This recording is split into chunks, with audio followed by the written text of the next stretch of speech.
1 in 3. That's how many American men will face physical violence, sexual assault, or stalking by an intimate partner. 1 in 3 women worldwide will endure physical or sexual abuse, most often by someone they know. But domestic abuse isn't just bruises. It's manipulation, it's fear, it's control that seeps into every part of your life. I'm Ingrid Dutton, and I survived it. Then I created 1 in 3 so no one else has to suffer in silence. Each week, we break that silence together. Occasionally joined by survivors, loved ones, and experts, we talk about the pain, yes, but also about the healing, resilience, and the fight to reclaim your life. This podcast is more than awareness, it's a lifeline. And a reminder, you are seen, you are heard, you are never alone. Search for 1 in 3 wherever you get your podcasts, because every voice matters and every story deserves to be heard.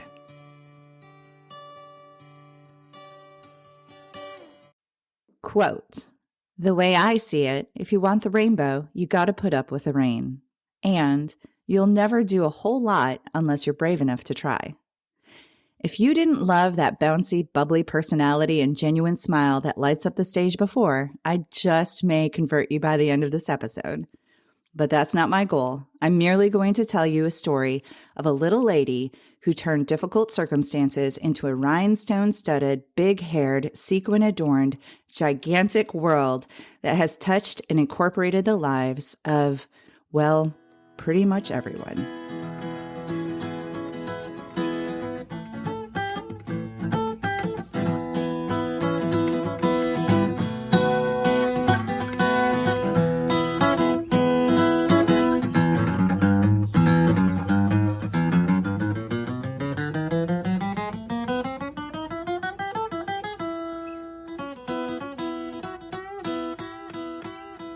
That was an amazing intro, and I can't wait to hear what we're about to talk about. She's so good.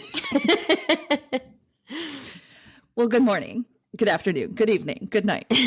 Good evening, good afternoon, good morrow. Good day, sir. I said good day, sir. I said good day. Welcome to another situation. I'm Ingrid. And I'm Jessica. We always forget to do that. So every time. If you want to just insert that into every episode, that'd be cool. Just imagine us saying it. Right.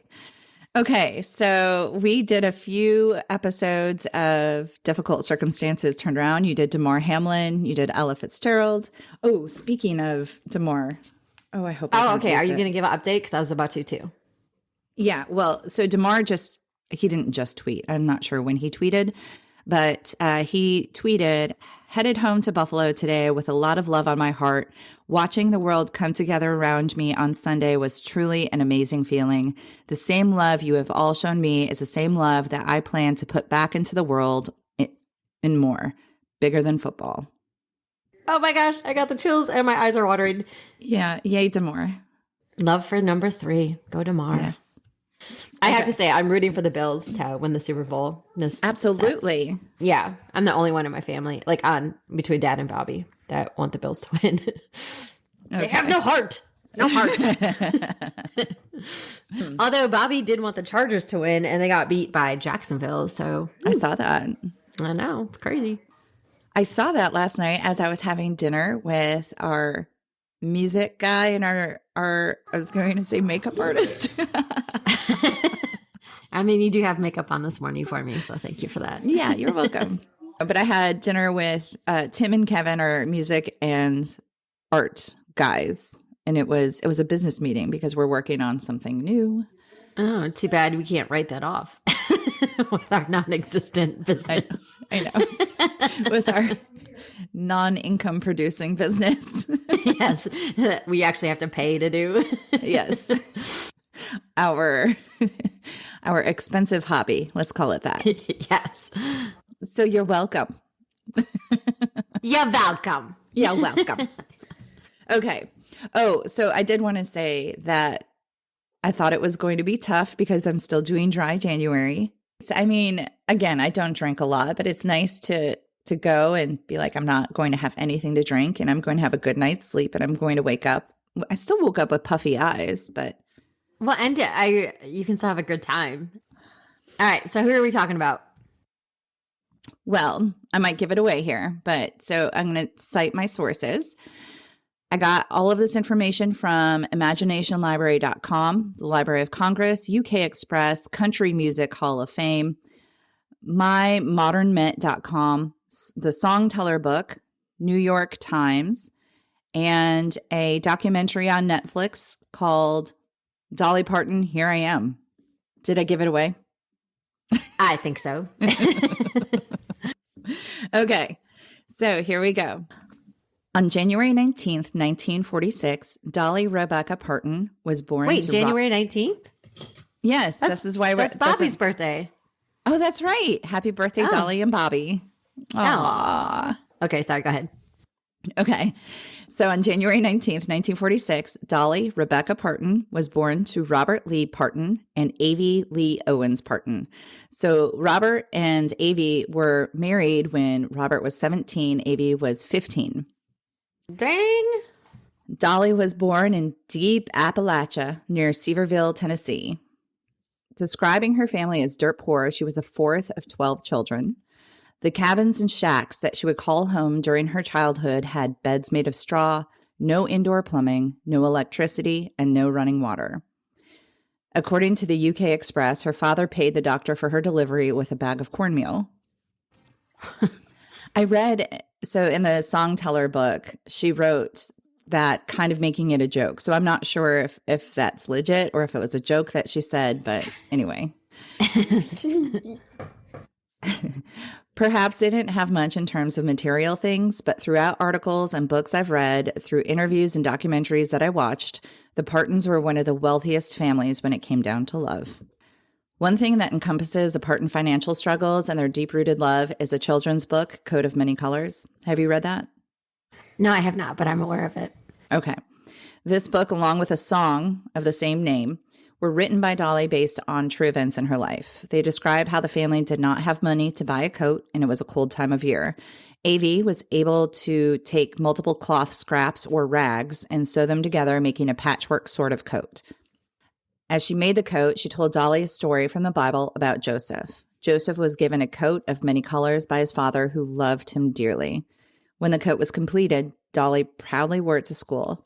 The other children made fun of her. Most of us would probably feel ashamed or embarrassed, and she does admit she was so sad and hurt by their words.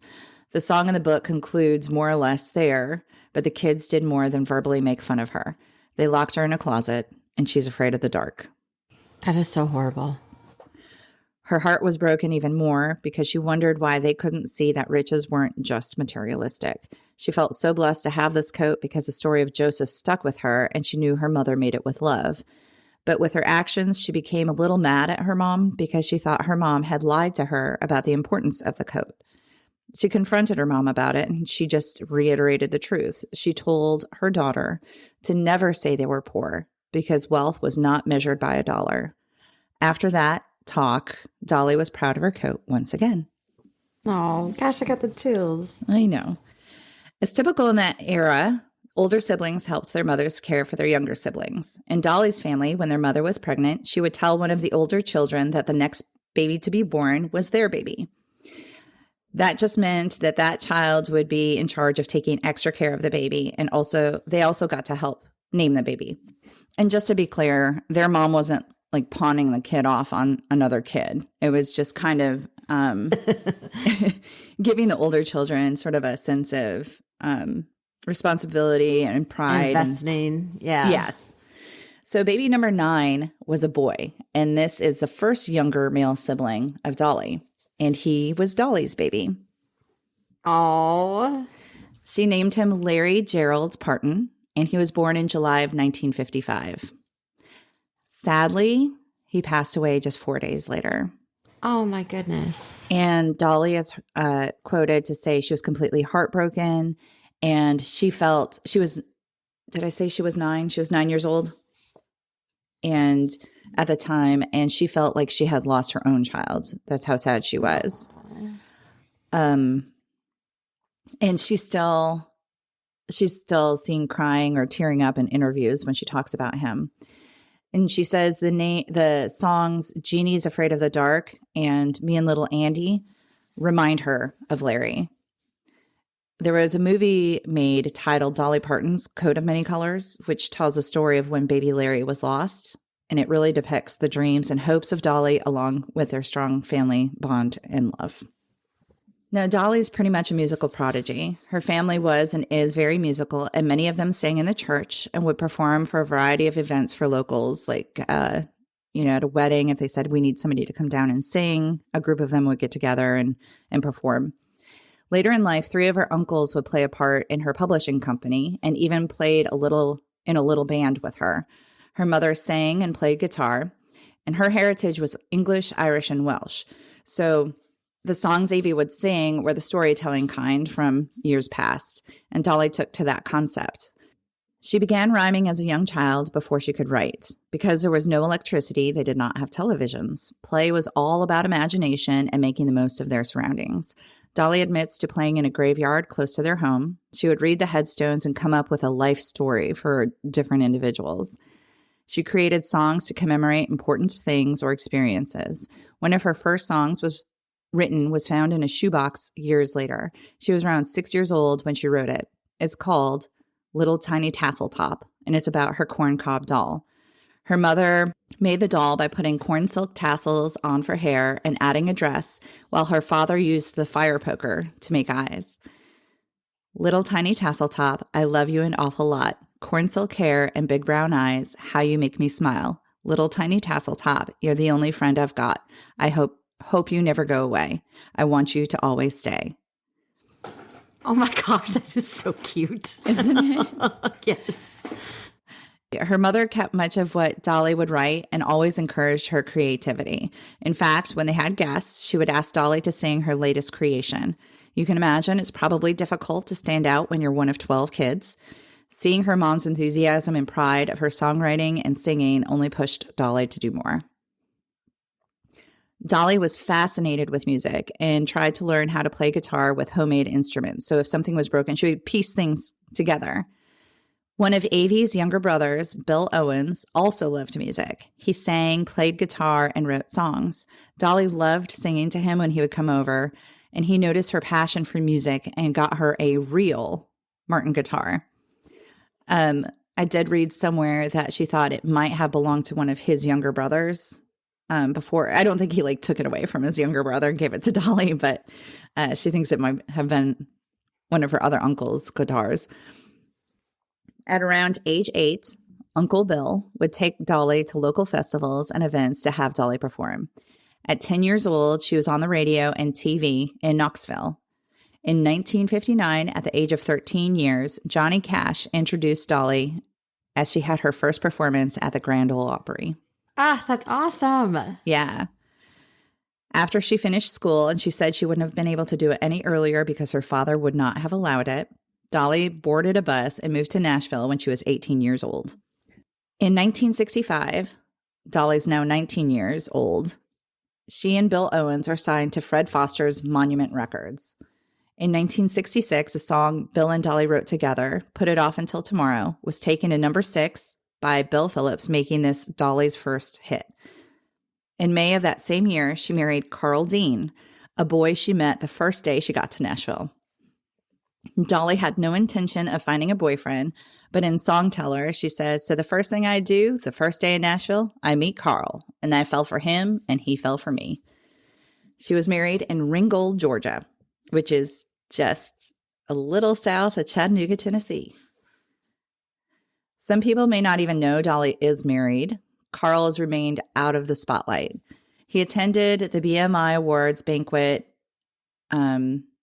for the song Put It Off Until Tomorrow.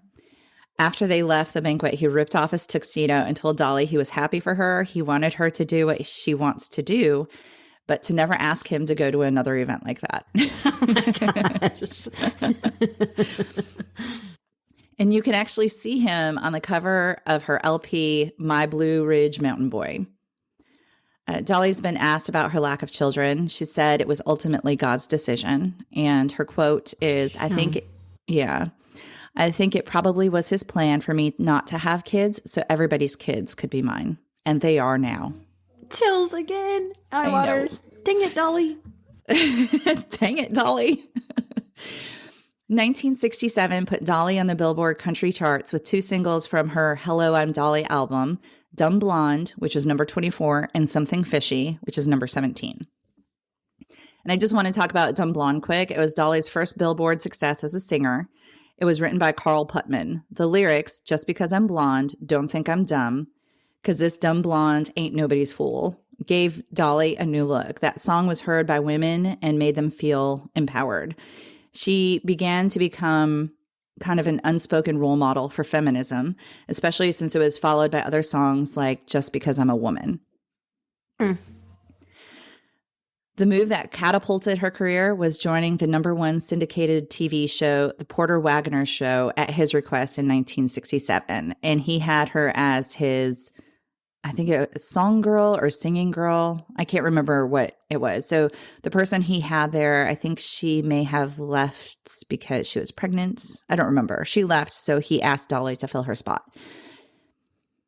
Dolly would write duets for this show, singles for her LP, perform at over 200 concerts a year as part of his troupe, and recorded for the show. This girl had no time. She did say that it was okay with Carl because he's kind of a loner and he was okay with just being alone whenever she had to go do these things. I like Carl. I do too. I might be Carl. He mentored her not Carl, but Porter mentored her and encouraged her to write less storytelling songs and more love songs. He helped her become a member of the Grand Ole Opry in 1969. And while he assisted her on performing, she helped him develop as a writer. On stage and on screen, they would laugh and have funny bickering moments, but in reality, they fought all the time. Ironically, a song they had written together was her only song that made it to #1, Please Don't Stop Loving Me. She finally was able to leave Porter, and her last date with his roadshow was April 21st, 1974. He continued to release songs they had written together after that, but that was her last official date. I Will Always Love You was written about Dolly trying to free herself from him. And reading into it, it kind of sounds like it was sort of an abusive relationship. Yeah, kind of. Real controlling. Yes, very controlling. And it was his show. And she said, it's his show. I understand that. But I mean, he would use tactics like making her feel sorry for him.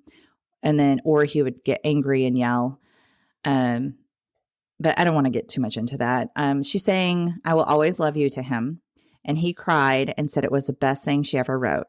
He said she could go as long as he could produce that song. And she said, okay, let's do it.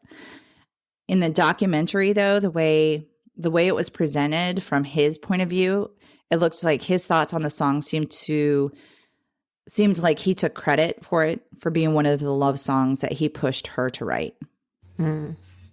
Regardless, Dolly moved. Yes, of course. So regardless, Dolly moved on. Jolene is her most recorded song. She had met a fan named Jolene when she was touring with Porter. Dolly told her she loved the name, and if there was ever a song with that name, it was because of her. The rest of the lyrics came from Dolly recalling when her husband was flirting with a very beautiful woman at the bank. Jeez. Yeah.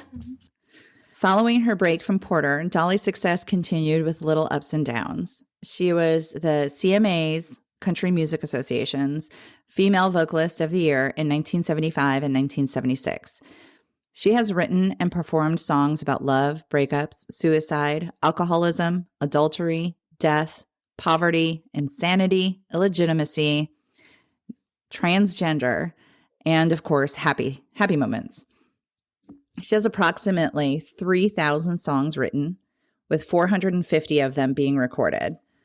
Because she began as a songwriter, there are over 200 songs done by other artists, such as, this is kind of a long list and it's not the entire list, Whitney Houston, Linda Ronstadt, Tina Turner, Glenn Campbell, Reba McEntire, Chris Christopherson, Porter Wagoner, Willie Nelson, Tom Jones, Randy Travis, Leanne Rimes, RuPaul, The White Stripes, Norah Jones, Sinead O'Connor, Jimmy Sturr and his orchestra, Joan Osborne, Shania Twain, Loretta Lynn, Patti Loveless, Alison Krauss, Michael Bolton, the Oak Ridge Boys, Queen Latifah, and so many more.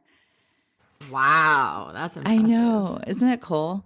In 1978, she was named CMA's Entertainer of the Year. She successfully broke over to pop music at the end of the 1970s. Also in the 70s, she had her own syndicated weekly TV series. One day, Jane Fonda approached Dolly for a movie.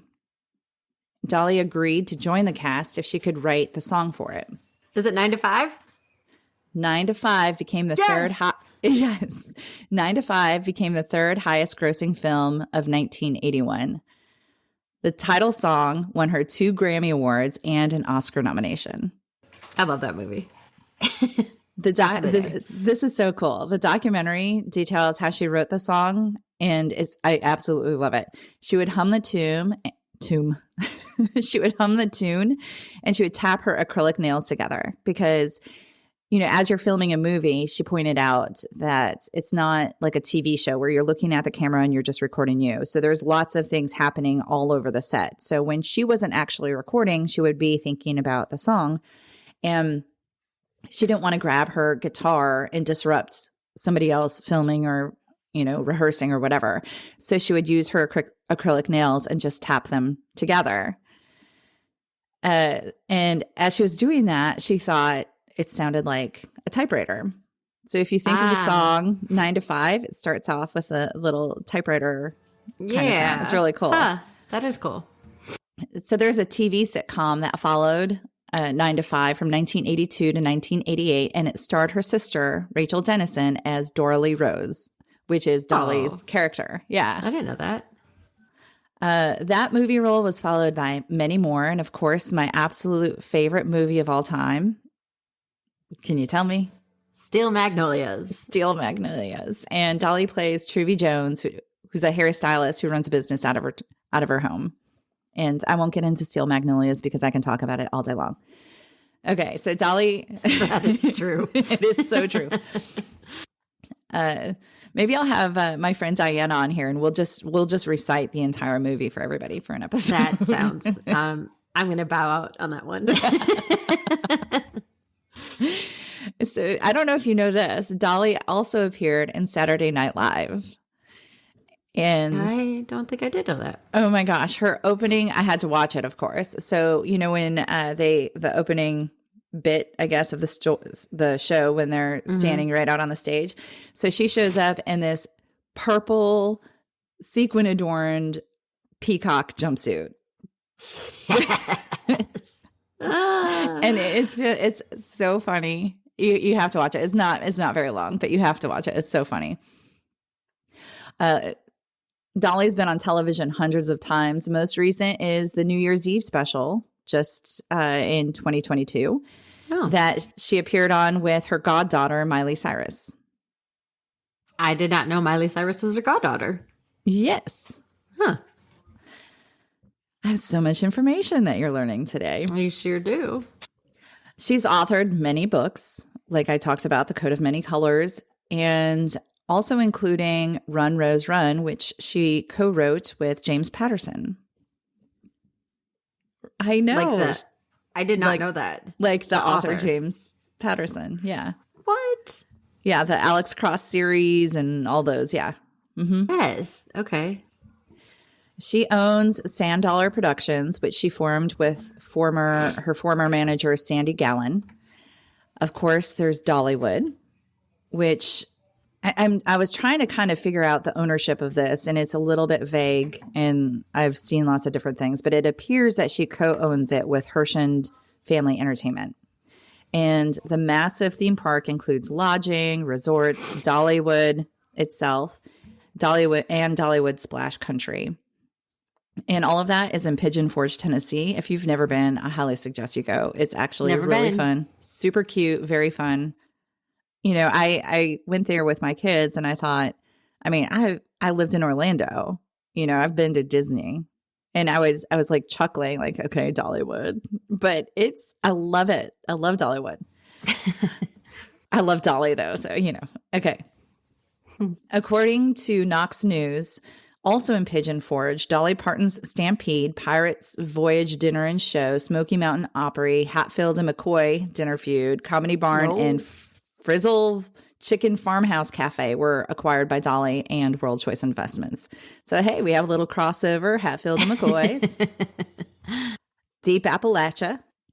Dolly didn't just turn her difficult situation around. She is turning around the lives of many because she's also incredibly philanthropic. Her father was known to be illiterate, which he was ashamed of. She never thought it should be something to be embarrassed of because he was an incredibly hard and dedicated worker. Because of where he lived, Deep Appalachia, and the era he was born in, there were limited resources for education, not to mention the need for kids to partake in manual labor to help support their families. Dolly worked with her dad to help those who still do not have access to books or a better education. Together, they launched Dolly Parton's Imagination Library in 1995. I'm not crying. My voice is just gross. Okay. The program is to provide free books to children from birth to age 5, regardless of family income. And this was initially to provide books in Sevier County, Tennessee, which is the county she was born in. Soon, it was available to the entire state of Tennessee. The program works with affiliates and can now be found throughout the United States, Canada, the United Kingdom, Australia, and the Republic of Ireland. Oh, chills and eyes watering again. Oh my gosh. Listen to this. So far. Hold on. What? You're crying now. What is this salty substance in my eyes? So far, 197,460,315 books have been gifted to the 2,250,020 kids registered. Oh, that's amazing. I am proud to say my 3 children all partook in this program until they reached the age of 5. All 3 of them were so sad when they received their last book. Oh. In 2020, she donated $1 million to Vanderbilt University's coronavirus research, which helped create Moderna's COVID-19 vaccine. Huh. She has paid for instruments and uniform fees for band and choir students at predominantly Black high schools. In the early 1990s, she offered an incentive to 7th and 8th grade students in Sevier County. The students had to partner up, and if both they and their partner graduated high school, she would give them each $500. Employees of Dollywood are given a different incentive. There's a program called Grow You Program, and it covers 100% of tuition, associated fees, and books for 108 programs from 30 different universities. Oh my God. There are other programs, so it's specific programs, and there's some other programs that they will partially cover the fees for as well. In 2016, I don't know if you heard about this, I had just moved up to Tennessee, so I was well aware of this. The Pigeon Forge and Gatlinburg areas had tremendous fires. And Dolly was on tour at the time. And once she heard about it, she contacted the Dollywood Foundation CEO to figure out how they could help. They have a My People Fund, and there are about 900 families that received $1,000 a month for 6 months. The final month, they raised that to $5,000 because they had incoming donations that the foundation received. Wow. If that wasn't enough, they also opened up the Mountain Tough organization to assist in home site cleanups, and they provided a helping hand to those in need on a case-by-case basis. In total, $12.5 million from the foundation went to help the people in the county impacted by the fire. Dang. One of my favorite things about Dolly, in 2019, Tennessee legislature was voting to remove the bust of Nathan Bedford Forrest. So this was over by the Tennessee Capitol. He is a former Confederate general, slave trader, and leader of the Ku Klux Klan. Republican House Leader Representative Jeremy Faison suggested that there be something of Dolly put in this bust's place. January of 2021, Democratic legislator Representative John Mark Windle introduced a bill to initiate plans on creating this statue of Dolly to put on Capitol grounds. And according to the bill, the statue would be positioned so that it faced Ryman Auditorium, which is a musical venue. And another crossover, War of the Roses, when I talked about women's suffrage. That all happened in Tennessee Capitol. And I think I have pictures of the Ryman Auditorium and I have pictures of the Capitol. I think I put them up on our social media. I went there. I physically went there to do that episode. So I took pictures. Let's see. Okay. So in response to this, Dolly's reply was, quote, remember, this is in 2021. Given all that is going on in the world, I don't think putting me on a pedestal is appropriate at this time. I hope, though, that somewhere down the road, several years from now, or perhaps after I'm gone, if you still feel I deserve it, then I'm certain I will stand proud in our great state capital as a grateful Tennessean. Oh my God. Can she stop making me cry? I know. Jeez. It takes a lot to make it in this world. Dolly didn't just make it. She has created a legacy for she and her family. She attributes her music and spirituality as traits from her mom. She believes the nerve, determination, and work ethic are all from her dad. So thank you to her parents for those traits and for giving us Dolly, because look what she's done.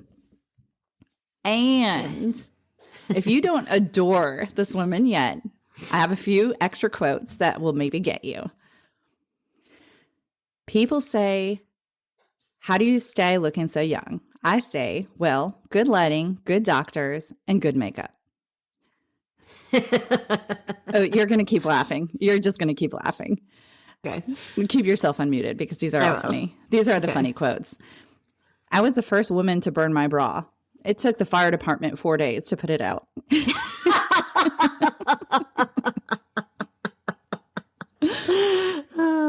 I'm not offended by all the dumb blonde jokes because I know I'm not dumb.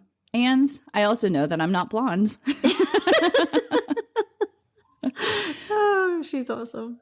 People say I look so happy, and I say that's the Botox. Oh, this is one of my favorite. When I talk to a man, I can always tell what he's thinking by where he's looking. If he's looking at my eyes, he's looking for intelligence. If he's looking at my mouth, he's looking for wisdom. If he's looking anywhere else except my chest, he's looking for another man.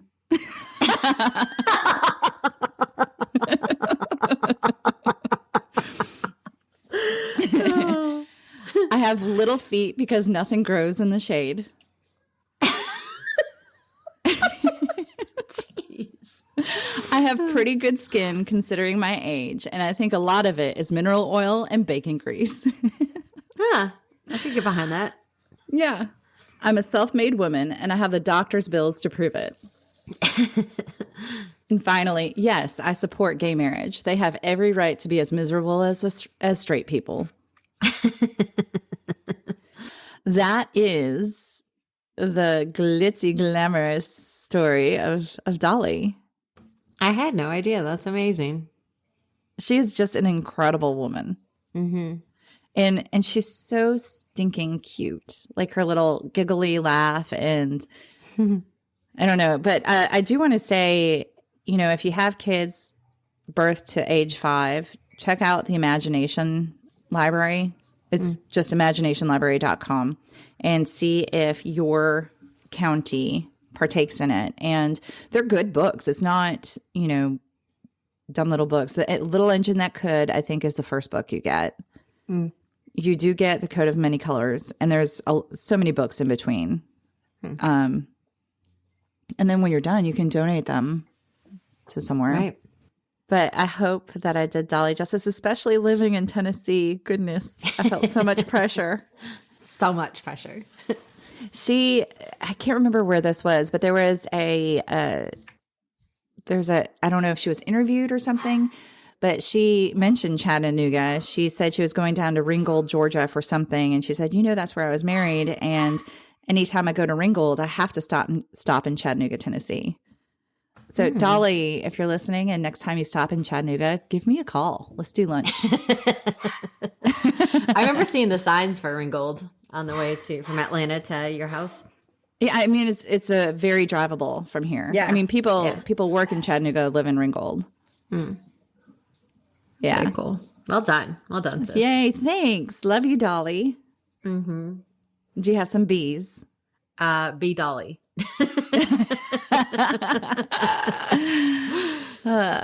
Be Dolly. Be a dreamer. Ooh. Be giving.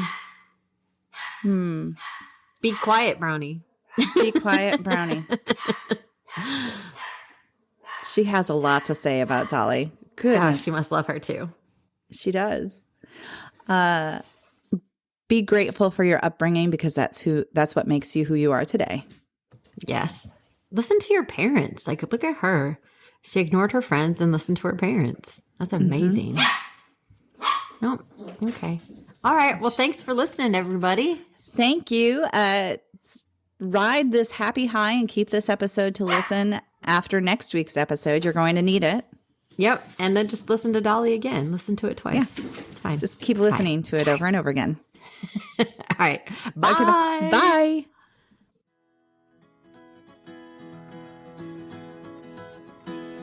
If you would like to reach out to us or submit your situation, please contact us at anothersituationpodcast@gmail.com or find us on Instagram at Another Situation Podcast. We're also on Facebook at Another Situation.